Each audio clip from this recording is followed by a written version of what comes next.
আসসালামু আলাইকুম রহমতুল্লাহি বারকাতু। আমার ভিডিওগুলো দেখতে থাকুন, দেখতে দেখতে ভালো লাগে, ভালোবাসা হয়ে যাবে ইনশাআল্লাহ। প্রিয় দর্শক, ভয়ে যুক্তরাজ্য ছাড়ার সিদ্ধান্ত নিচ্ছে ইহুদিবাদীরা। ইসরায়েলি বিরোধী স্লোগানে সম্প্রচার করে বিপাকে বিবিসি। আসুন একটু বিস্তারিত দেখি। ভালোই লাগলো খবরটা শুনে। ব্রিটেনে আবারও ফিরেছে ইহুদি বিদ্বেষ। সাম্প্রতিক সপ্তাহগুলোতে এই বিদ্বেষ শুধু ব্যক্তিগত স্তরেই সীমাবদ্ধ নেই, বরং তা সংস্কৃতি, উৎসব, শিক্ষা প্রতিষ্ঠান, রাজনীতি, এমনকি গণমাধ্যমে ছড়িয়ে পড়েছে।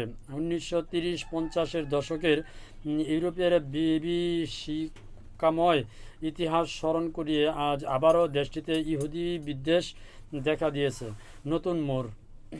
ব্রিটেনের বসবাসরত ইহুদি নাগরিকরা আজ ভয়, উদ্বেগ ও অনিশ্চয়তার মধ্যে দিন কাটাচ্ছেন।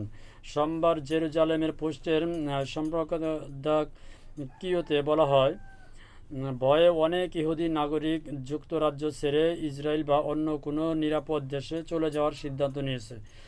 এক সময় ইসরায়েলের ঘনিষ্ঠ মিত্র ছিল যুক্তরাজ্য, কিন্তু গত দশকে এই সম্পর্ক মারাত্মকভাবে খারাপ হতে শুরু করে। এদিকে দেশের রাজনীতিতে জেরেমি করবিনের উত্থান, অন্যদিকে ইসরায়েল ও ব্রিটিশ ইহুদিদের প্রতি দেশটির মনোভাবের পরিবর্তন করে। সব মিলিয়ে ইহুদি বিদ্বেষ বেড়ে চলতেছে দেশটিতে, মানে যুক্তরাজ্যে আর কি। যুক্তরাজ্যের অন্যতম বড় সঙ্গীত ও সাংস্কৃতিক উৎসব গ্লাসনবেরি ফেস্টিভ্যালে এ বছর সঙ্গীতের বদলে ইহুদিদের প্রতি ঘৃণার প্রকাশ বেশি দেখা গেছে। উৎসবের মঞ্চে প্রকাশ্যে ইসরায়েল বিরোধী এবং ইসরায়েলি প্রতিরক্ষা বাহিনী আইডিএফ বিরুদ্ধে হিংসাত্মক স্লোগান দেওয়ার দেশজুড়ে শুরু হয়েছে তীব্র প্রতিক্রিয়া। এই ঘটনাকে কেন্দ্র করে দেশটিতে ইহুদি সম্প্রদায়ের মধ্যে বাড়ছে উদ্বেগ ও নিরাপত্তাহীনতা। ফেস্টিভ্যালে অংশ নেওয়া ব্রিটিশ র্যাপার বব বাইলান তার পারফরম্যান্সের সময় একাধিকবার স্লোগান দিয়েছেন, death to the IDF, IDF নিপাত যাক। তার সঙ্গে হাজার হাজার দর্শকও একই কণ্ঠ, একই স্লোগানে গলা মেলান।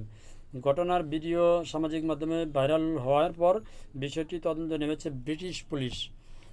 মানে সেই প্রতিষ্ঠানের যে মূল কর্মকর্তা আছে, মূল যিনি আছে হেড, তিনি স্লোগান দিয়েছে এবং তার সাথে সাথে তাদের যে সদস্যরা আছে তারাও সবাই স্লোগান দিয়েছে।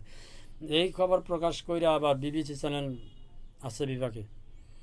তো এরকম আস্তে আস্তে সমস্ত সারা পৃথিবীতেই স্লোগান আসবে ইনশাল্লাহ, এই বিশ্বাস নিয়ে আজকের মতো বিদায় নিচ্ছি। ধন্যবাদ সবাইকে। আসসালামু আলাইকুম রহমতুল্লাহি ওয়া বারাকাতুহু।